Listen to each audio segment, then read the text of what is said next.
Всем привет, друзья! Сегодня я хочу показать, как зашла у меня морковь. Морковь зашла прекрасно, вот уже рядки видны, я уже сделала вторую прополку. После первой прополки видны только вот сорняки в рядках. Так я бокорезом прошла между рядами.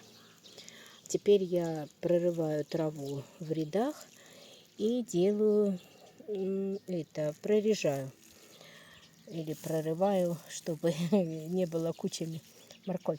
Также я сею всегда в начале ряда, бросаю 2-3 семечки, то есть семян свеклы. Так я определяю, где рядок. Потому что у меня очень много укропов сходит с самосева. И очень трудно иногда определить, где же ряд с морковкой. Вот тут и картошка вылезла. И вот теперь все видно. Вот она, морковочка моя. А вот начало ряда. Вот и все.